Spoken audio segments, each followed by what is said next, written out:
government is the last link in that human smuggling chain. They're facilitating that child going to a sponsor and not knowing who that sponsor is. In this episode, I sit down with Chad Wolf, former acting secretary of the Department of Homeland Security and now executive director of the America First Policy Institute. In a little over 3 years, we've apprehended about 350 known or suspected terrorists on terror watch list.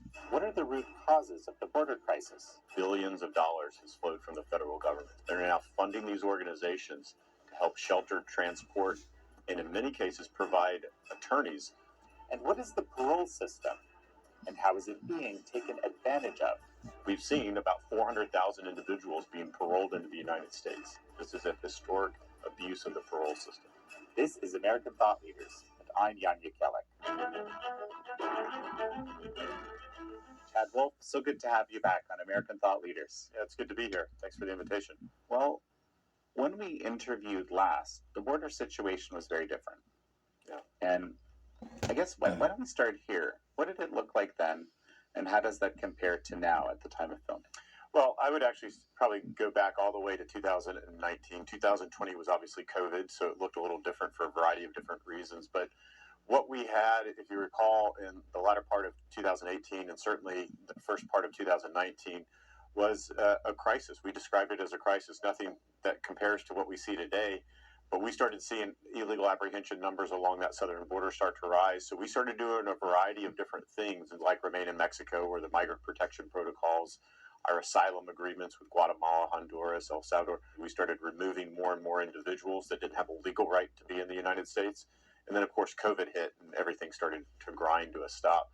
So as the Biden administration came in January of 2021, they inherited a border for a variety of different reasons that was somewhat orderly, probably and secure, probably the most secure border that I've seen in my lifetime. And then, of course, what we saw at the beginning of the Biden administration is they dismantled all of that. And just, in terms of numbers, that crisis that the Trump administration dealt with you for a significant part of that, how does that crisis compare to this crisis? Well, I'll give you some monthly numbers. And so in the heart of our crisis, which is really the summer of 2019, we probably saw 40,000, maybe 50,000 illegal apprehensions over a given month. And you compare that today to 250 to 300,000 in a given month.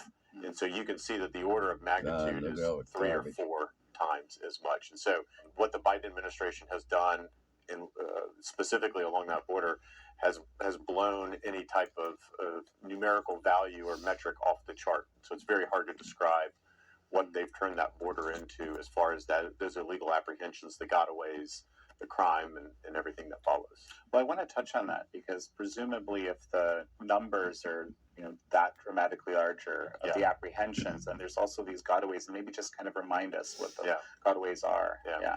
So as people come across that border, they do so in about 8 or 9 different sectors of Border Patrol. And so as Border Patrol picks those individuals up, what we call apprehensions, they're apprehending these migrants as they come across the border. In many cases, the migrants sit down and wait for Border Patrol because they know, at least under the Biden administration, they're going to be released into the interior of the country. But there is a segment of individuals that don't want to be apprehended by Border Patrol and law enforcement. They want to abscond. They want to get away for a variety of different reasons. Probably some are national security threats, some are public safety threats. They probably have a criminal record in their home country somewhere, and they know that if they are picked up and that background is run, that they'll be removed pretty quickly. And so they don't want to come in contact with law enforcement. And so what we've seen under the Biden administration is anywhere between 1.8 and 2 million. That's the known gotaways, right? Those are the individuals that Border Patrol either sees them on a radar feed, a camera feed, and they have some other ways to determine if large groups are crossing in areas where we don't have agents along that border. So 1.8 to 2 million, those are the known gotaways. And then, of course, the question is how many unknown gotaways? Individuals that we never see, we never encounter, we don't know if they cross because we don't have full, what we would say, domain awareness across that border. So, and presumably we're talking about people who are trafficking either fentanyl, drugs, human trafficking is a big thing. I know that's something very important to you. And then, of course, there's the terrorists. And I know there's been this kind of, I don't know if shocking is really the right word, but a significant number of people on terrorist watch lists that have been apprehended. Yeah. Raising the question of how many have not been apprehended. That's right. Well, to your first point, any individual that comes across that border is being trafficked. It's being trafficked by the cartels. They have to pay a premium price to get across that border, anywhere from $5,000 to $35,000, depending where in the world you're coming from. Chinese nationals pay more than someone from Guatemala or Honduras.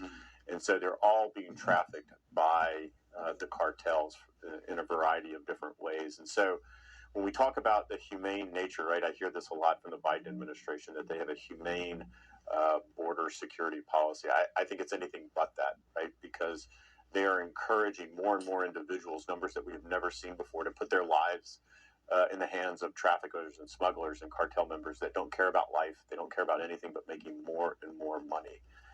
And so that really concerns me. To your second point, obviously, there's the national security implications of what's going on along that border. In a little over 3 years, we've apprehended about 350 known or suspected terrorists on terror watch list identified by the U.S. government. And that's a startling number. So 3 years, 350.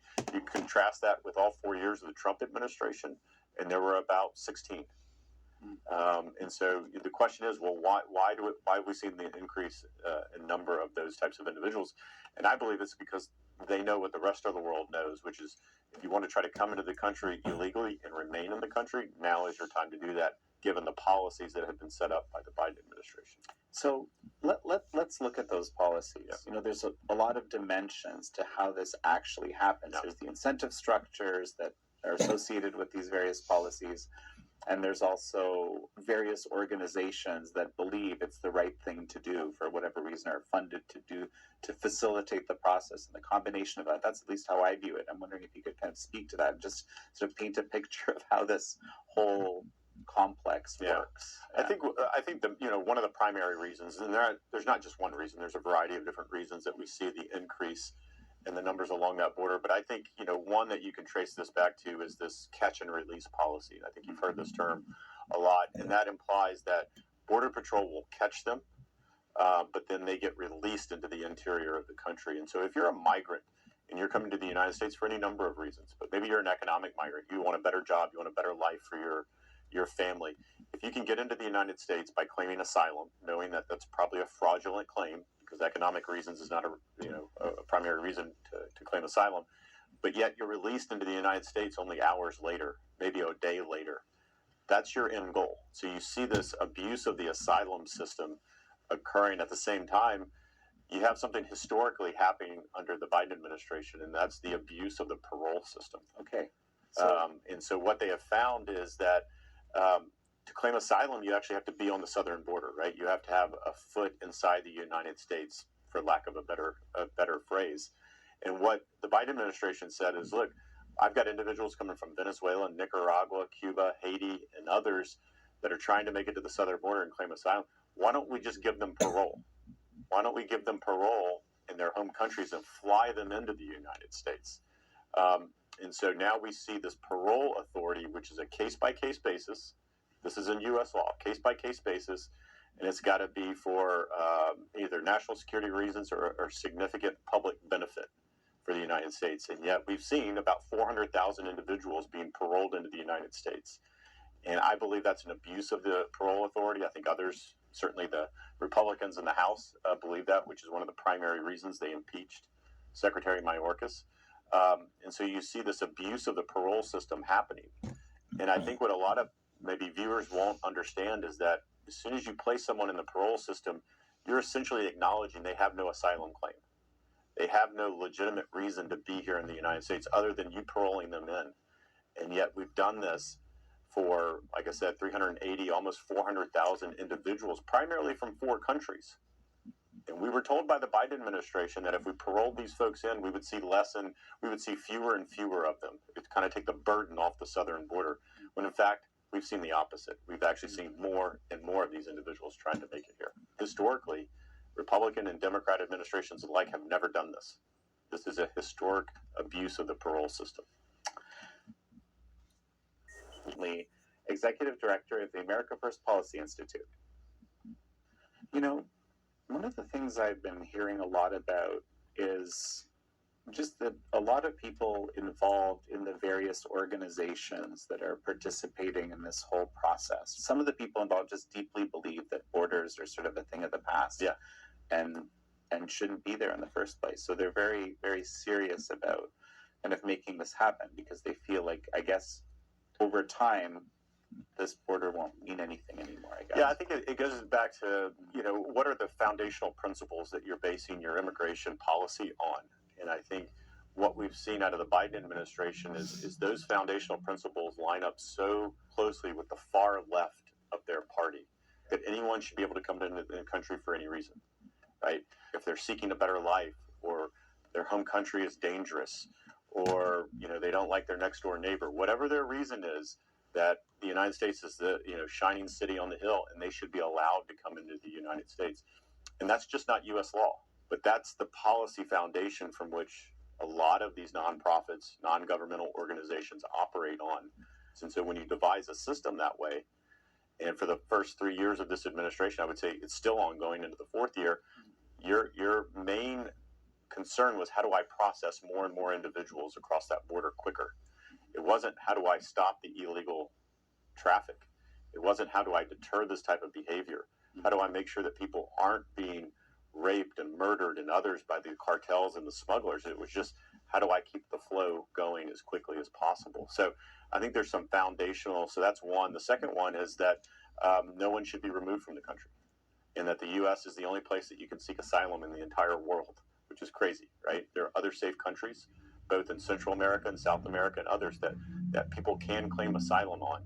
And so what you see a lot of is people venue shopping, claiming that only in the United States can they claim asylum and be safe in this world, and that's just simply not the case. So, but if you believe all of those things and you devise a system that way, then that, which the Biden administration has done, well, then that plays into the goal of a lot of these non-governmental organizations that we see both south of the border that help move migrants to the border, I would say in loose contact with the cartels, but also what we see on the U.S. side of the border.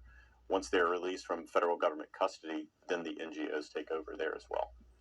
Well, so let's talk about them. I mean, there's a whole variety of agencies, some of them actually government agencies that are some involved. Some are multinational, transnational agencies like UN agencies. And then there's also nonprofits. And they're all kind of part of this system, right? And maybe you can kind of lay out how all that works. Well, no, all the NGOs are not the same, right? It's not, we need to be careful. It's not just one grouping.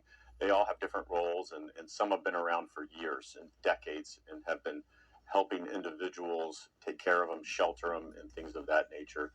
Some are in it for the right reasons, and I'm guessing some are not in it for the right reasons, because you've seen the amount of money that have gone to them and flowed to them over the last 3 years increase dramatically. And where do those flows come from? Yeah, so they come from obviously private donations they get, but at least in the last 3 years, a tremendous amount of money in the billions of dollars has flowed from the federal government. So that's American taxpayers. They're now funding these organizations to help shelter, transport, and in many cases provide attorneys so that migrants can then either sue or contest what the U.S. government is trying to do to them. So just imagine that. You've got U.S. the government saying you've got no legal right to be here, but yet the U.S. taxpayers funding their attorney to say, well, no, I think they do have a right to be here, and fulfilling that. I want to jump to a different topic. We talked about trafficking a little bit, and just how effectively all of this that's basically coming illegally through the borders is trafficking. Now, I want to talk about some specific trafficking, child trafficking. I guess vulnerable. We could say vulnerable persons, right, but also trafficking of drugs and fentanyl. I mean, these would be the big, the big context that I'm interested in. Sure. So, how has that changed as a result of these kind of numbers? Sure. Over the course of the Biden administrations, we're approaching about 500,000 unaccompanied children that have been trafficked across that border. These are children that don't come across with any parent or any guardian, any family member at all. They are trafficked by the cartels. They are either having to pay a fee, or they're having to work off a fee once they get here. And so all of these children are unfortunately probably being abused of some kind. or worse, particularly if you're a female. And so they're coming in. And so to know this and to know these numbers and to know that they're being abused that way, but you're not, the Biden administration hasn't really been doing anything about it, hasn't been putting safeguards in place, right? During the Trump administration, we tried to do a number of things because all these individuals are released to sponsors here in the United States, right? They go to HHS, Health and Human Services, and they're released to sponsors. And so we increased the vetting of those sponsors. We wanted to know who was coming to pick that child up. But we also wanted to know all the other adults in that household where that child's going. Who are they? So we wanted to do background checks and vetting on all of that. Well, the Biden administration canceled all of that because what they found is that takes time, and their facilities were backing up with more and more children. And so they said the easiest way to get the children out of the facilities is to loosen the vetting requirements, which I think is extremely dangerous. Well, in a case in point, I had a whistleblower, Tara Rodas, come on the show a while back, and she just, had this kind of mind where she could, identify patterns and ended up, finding all sorts of examples of these sponsors, in some cases, obviously being, people of ill intent, cartel related. And it's really, this is one thing we haven't mentioned, that a lot of this is driven by, specific cartels that are monetizing,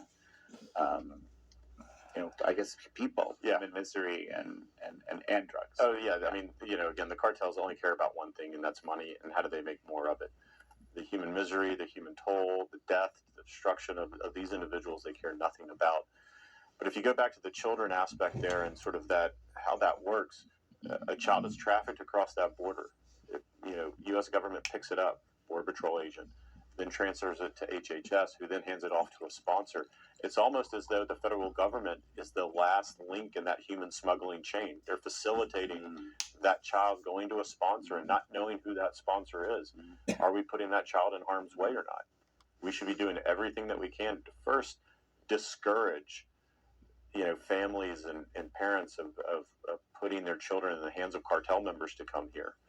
But if they do get here, then we should be understanding who are we releasing these individuals to. And then, of course, the family units that come across. Some are fraudulent, right? Some are being trafficked. Right.